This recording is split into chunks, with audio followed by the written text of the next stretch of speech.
G'day guys, welcome back to the channel. I'm very excited for this. We have Dragons second rower, Jacob Host. He's played a bunch of games with the Dragon.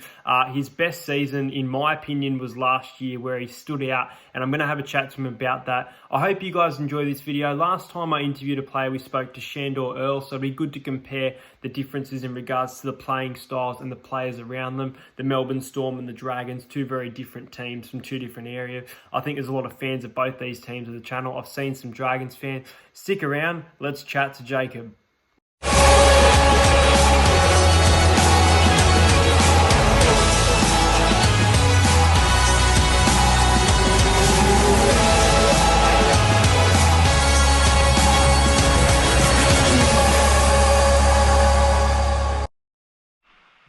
All right, guys, here he is from the St. George Illawarra Dragons, Jacob Host. How you going tonight, Jacob? Yeah, good, mate. How you been? Yeah, not too bad, mate. I can see you got a Carolina Panthers NFL jersey on. Yeah, my boy Cam Newton. I've had this jersey since I went to the States 2 years ago. So, yeah, I'm a big Carolina Panthers fan. Yeah, nice, man. I've been a Patriots fan for the last... I've been a Chiefs fan for the last 10 years. So to get that title was pretty good.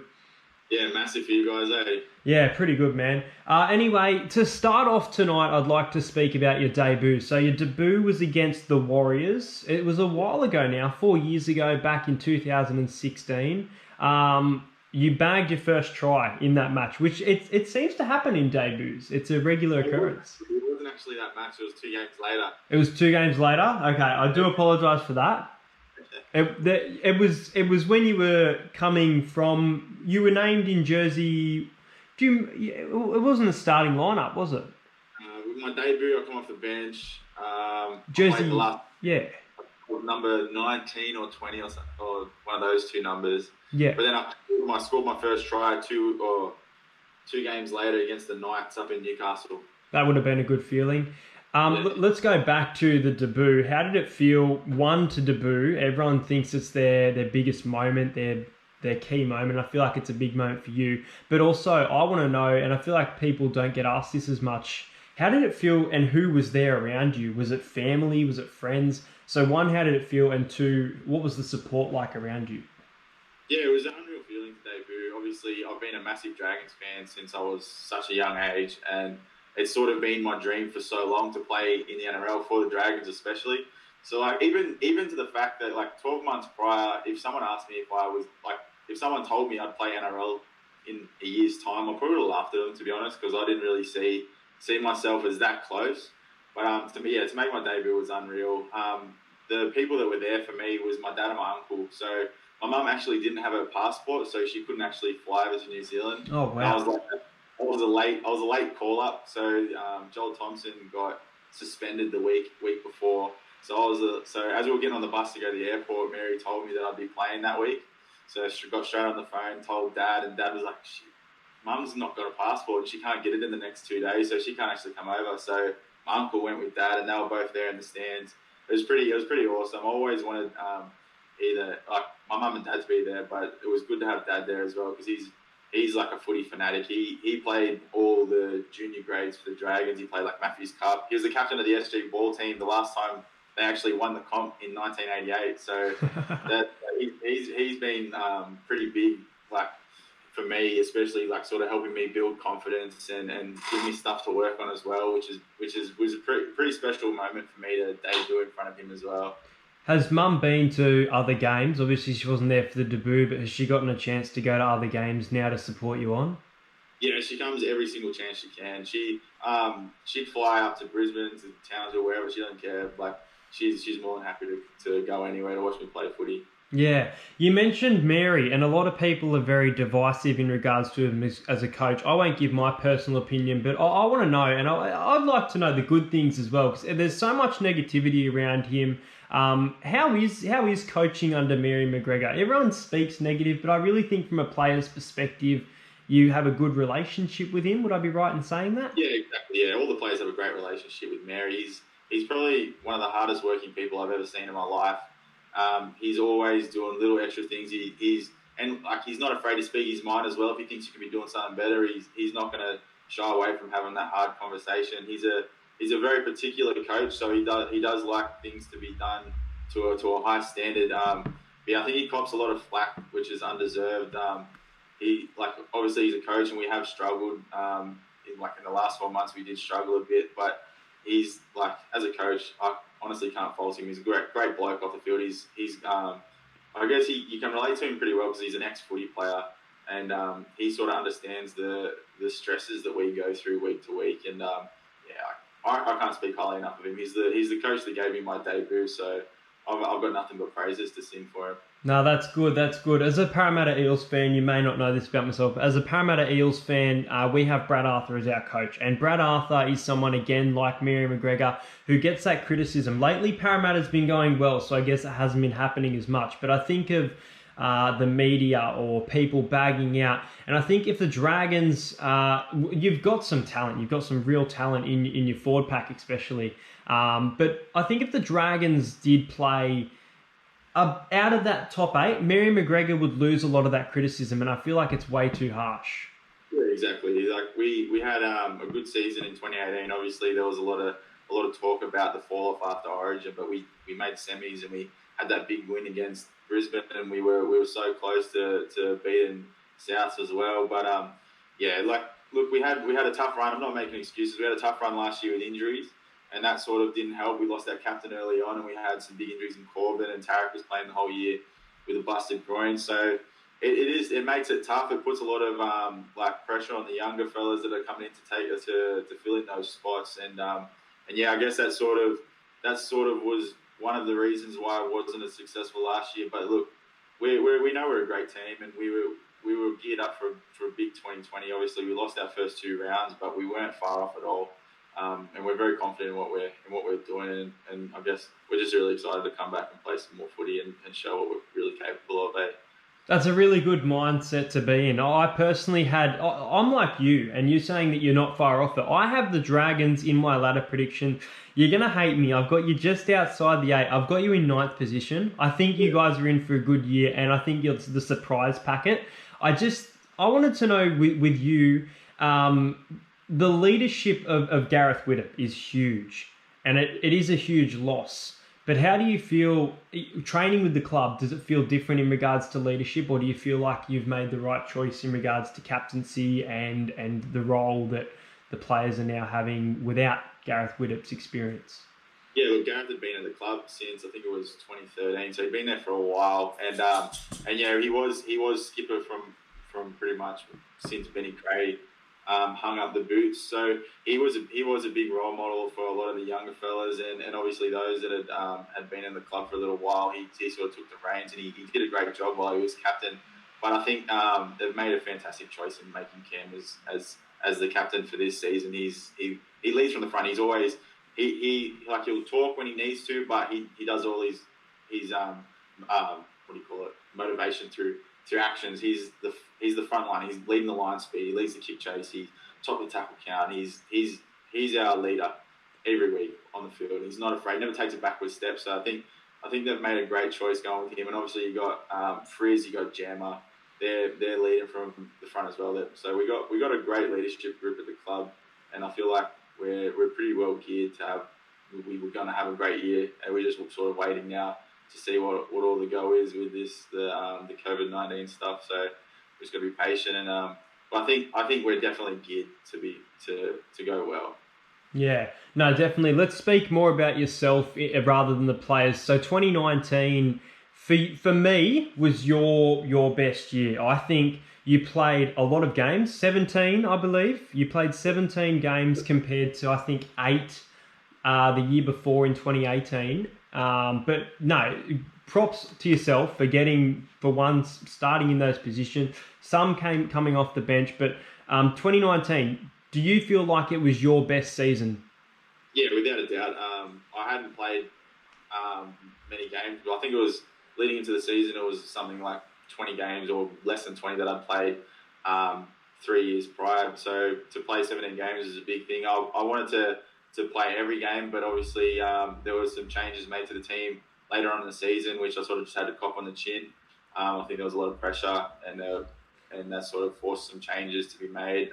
But yeah, I didn't think I was gonna be playing at the start of the year, to be honest. And then And then Mary sort of in the trial games gave me a big opportunity in the Charity Shield to start, and he had faith in me, and we were going pretty well at the start of the year. I think we won 4 out of our first 6. We went on a pretty good little winning streak, and then I felt like I was playing some good footy. It was good to get some trust, and I felt like I had a lot of belief in me from not even just the coaching staff, but the players around me as well. They were confident in what I could do, and I felt like I did get more opportunity, not like with ball in hand as well, which is good for my confidence, and it sort of definitely built up from there. I feel like I'm a much better player for having that experience in the top grade.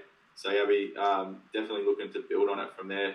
I think I've set myself a good base leading into this season. So it was pleasing to play that many games. But obviously, still not happy that I did get dropped towards the end of the year. So there's plenty of things I still got to work on. So I've got to be pleased, but not content with where I am. Yeah, no, that's a very good mindset to be in, and the fact that you can admit that it was your best season and you've got support around you and things is even bigger. In 11 days, it's now the 14th of April when I'm posting this. In 11 days, obviously what's going on, it's tough, so we can't watch footy, we can't play footy, very tough time. You would be playing the Roosters.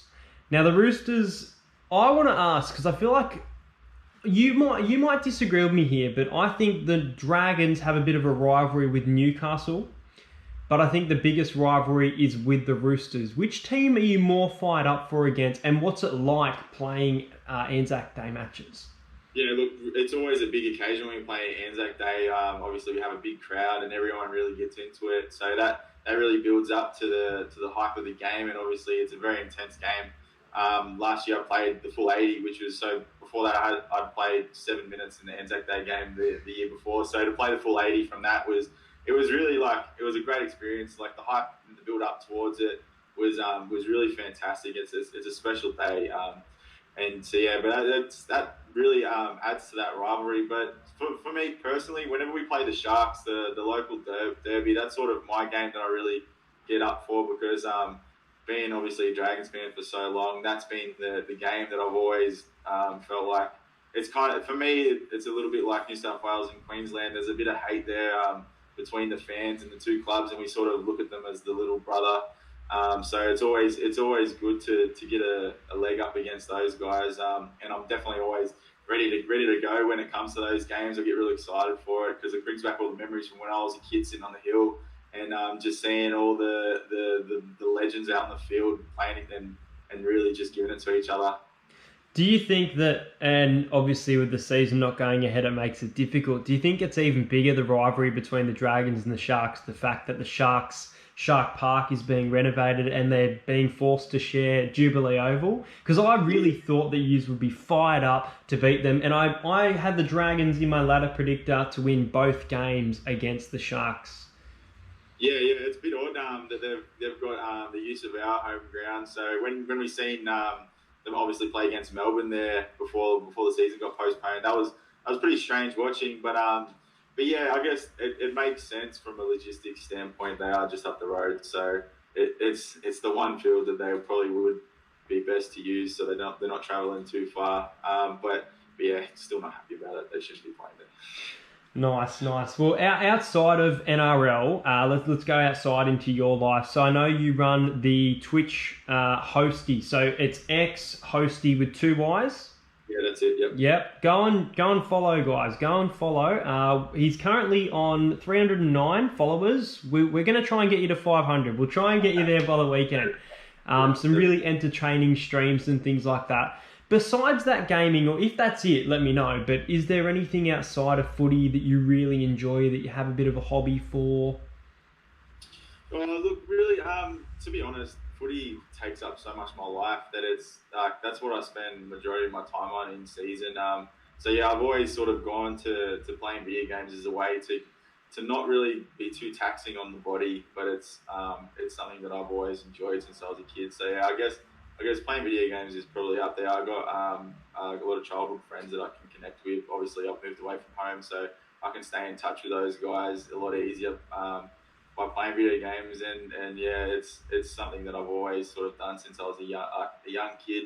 playing like old wrestling games against me brothers and that, and obviously getting in fights because I was better than them and them all there. So yeah, it's something that sort of like just brings back. It's something sort of nostalgic for me, I guess, and I've got a strong connection with it. So it's pretty cool that I can sort of live stream it and sort of keep the entertainment going when footy's not on. So it's good for me as well because I like to stay connected with the fans.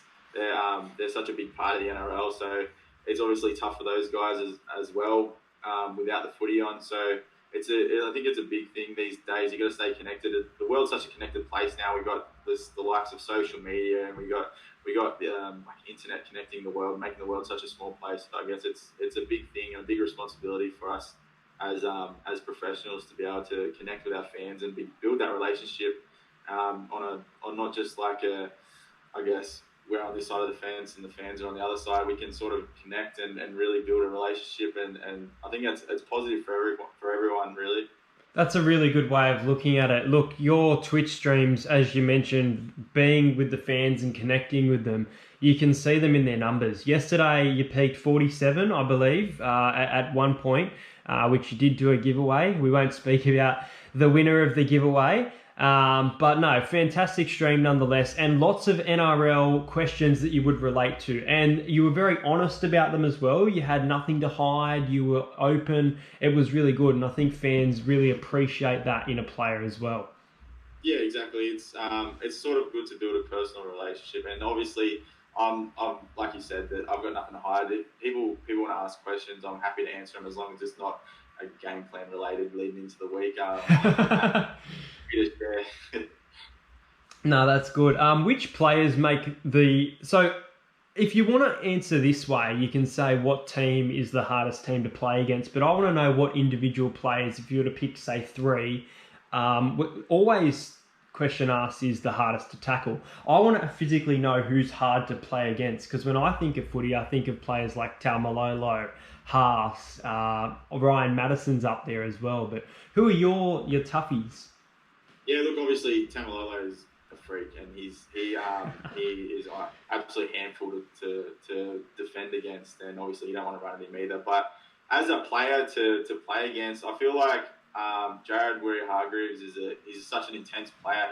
He brings that every single week, and I felt like he's a lot when you come up against him. But then also even just like when you're playing against the likes of the Damien Cooks, so he's so crafty out of dummy half that sometimes it's easier to get absolutely smacked in a big tackle than making you look silly. You know what I mean?